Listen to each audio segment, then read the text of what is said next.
Baiklah sobat semuanya, berikut ini kita akan menyajikan update informasi dari BKN, yaitu proses pendaftaran P3K Guru 2022 untuk pelamar umum dan juga pelamar prioritas, yang mana nanti akan ada data yang terintegrasi antara SSCASN, kemudian validasi data Dukcapil serta filtering dari Dapodik.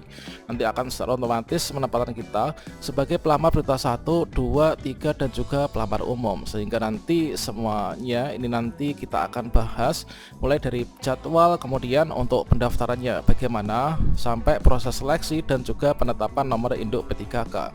Bagaimanakah informasinya? Silahkan simak video ini sampai selesai. Namun sebelum kita lanjutkan, perlu saya ingatkan bagi teman-teman yang mungkin baru pertama kali menemukan channel ini, silahkan klik tombol subscribe-nya dan aktifkan notifikasi loncengnya, sehingga nanti jika ada update video terbaru, teman-teman tidak akan ketinggalan informasi. Baiklah sobat semuanya, inilah merupakan proses pendaftaran P3K Guru 2022 yang beberapa waktu lalu ini disosialisasikan ya dari BKN. Ya, mana di sini kalau misalkan kita lihat ya teman-teman. Nah, di sini mulai dari yang pertama yaitu seluruh peserta prioritas maupun juga pelamar umum ini adalah melakukan pendaftaran pada SSCASN.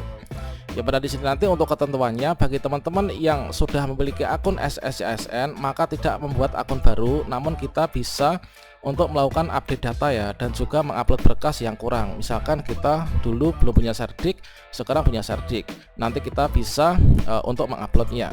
Bagi teman-teman yang belum pernah buat akun, nanti kita buat akun. Dikecualikan untuk teman-teman yang sudah lulus passing grade, maka nanti tinggal login dan juga konfirmasi ya. Nah, ini teman-teman, jadi nanti akan ada terintegrasi ya, yaitu di SSCASN ini terintegrasi dengan validasi data data kependudukan, yaitu dengan Dinas Dukcapil ya. Kemudian juga terintegrasi dengan filtering dari Dapodik. Nah, dari sistem SSCASN, entah itu ketika kita login atau juga melakukan pendaftaran, maka nanti secara otomatis ini akan langsung ya, yaitu sistem ini akan menentukan apakah kita itu sebagai pelamar prioritas ataukah juga sebagai pelamar umum. Tentunya nanti dari perkategorisasi ini kita akan tentukan apakah kita tuh nanti akan masuk dalam pelamar kategori prioritas 1, kemudian prioritas 2, prioritas 3 ataukah juga pelamar umum.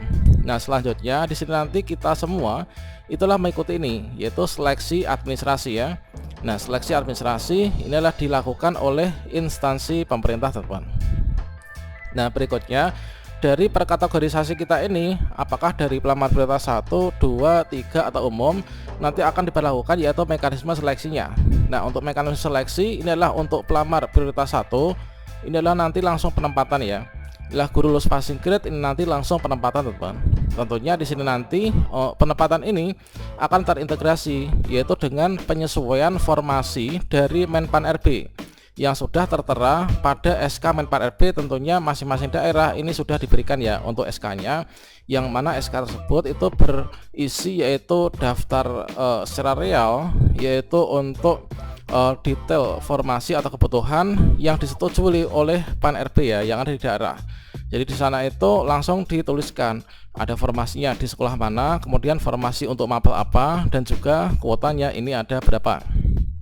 Selanjutnya dari penyesuaian formasi Menpan RB ini, jika nanti sudah diselesai untuk penempatan pelamar prioritas 1 atau yang lulus passing grade, maka nanti sisa formasinya ini akan digunakan untuk melaksanakan seleksi, metode seleksi yang kedua, yaitu untuk pelamar prioritas 2, yaitu observasi ya.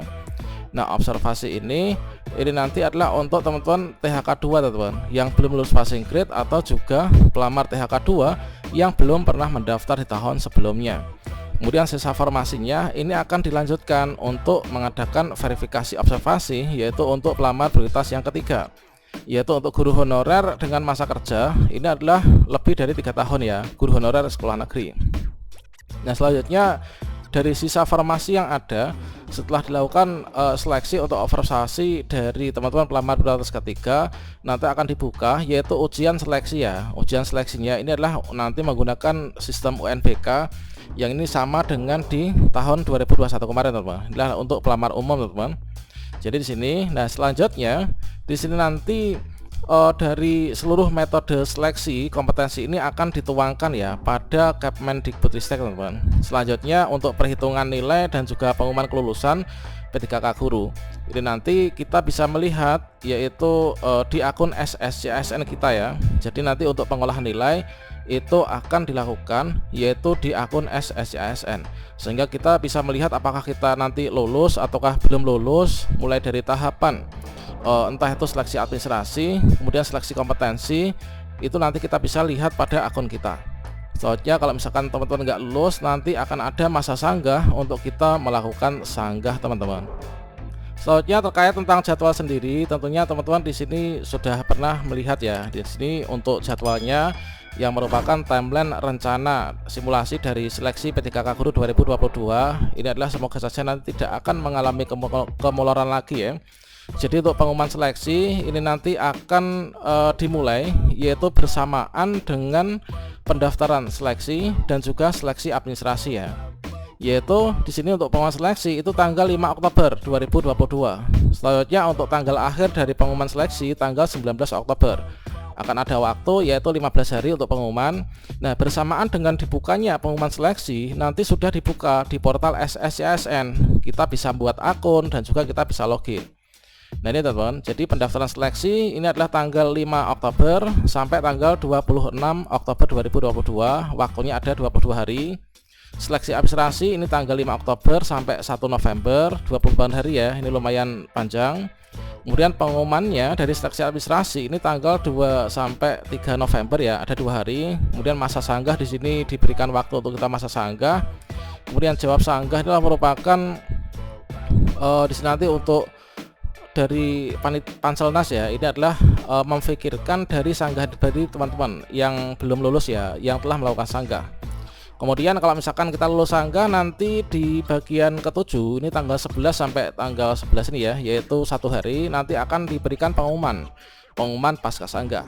Nah dari sinilah nanti akan ditentukan apakah nanti berhak untuk ikut seleksi berikutnya ataukah tidak, nanti adalah pada poin yang ke-7 ini. Kemudian di sini akan ada penarikan data final yaitu 12 sampai 13 November, kemudian penjadwalan seleksi ini tanggal 14 sampai 16 November. Kemudian penyampaian dan pengumuman jadwal per sesi instansi ke pelamar adalah tanggal 17 sampai 23 November ya. Sedangkan untuk pelaksanaan seleksi sendiri ini adalah mulai di sini yaitu tanggal 24 November sampai tanggal 23 Desember teman. Jadi nanti akan secara berjenjang ya untuk seleksinya. Ini selama 1 bulan penuh. Kemudian pengolahan nilai seleksi ini tanggal 16 Desember sampai 29 Desember. Kemudian pengumuman hasil seleksi ini adalah 30 sampai 31 Desember. Selanjutnya untuk masa sanggah pasca pengumuman ini adalah ada waktu 3 hari ya di tahun 2023. Jadi sudah melewati tahun teman-teman. Jawab pasca sanggah pengumuman ini adalah 1 sampai 7 Januari 2023. Dan untuk pengumuman pasca sanggahnya ini adalah tanggal 8 Januari sampai 9 Januari. Ada waktu 2 hari ya untuk nanti dilakukan yaitu pengumuman yang pasca sanggah. Nah selanjutnya bagi teman-teman yang nantinya lulus, nah di sini nanti tentunya akan ada langkah-langkah berikutnya ya untuk lanjutannya. Ya, nah seperti di sini kita ketahui bahwa kalau misalkan kita lulus, nanti berikutnya kita lakukan pengusulan untuk penetapan nomor induk P3K. Nah penetapan nomor induk P3K itu sebagai dasar untuk nanti penerbitan SK P3K yang diberikan oleh pejabat pembina kepegawaian di masing-masing instansinya. Nah, di sini bagi peserta yang lulus seleksi ini melakukan pengisian daftar riwayat hidup ya atau DRH ini secara online teman. Kita melalui akun SSCASN ini sama halnya dengan tahun kemarin. Dan pemberkasan kelengkapan penetapan nomor induk CASN ini melalui SSCASN juga masing-masing. Kemudian instansi kemudian mengusulkan dan menginput dokumen rencananya itu pada doku digital ya. Berikutnya BKN akan mengolah usulan melalui aplikasi SAPK dan menetapkan pertimbangan teknisnya menggunakan aplikasi tanda tangan digital.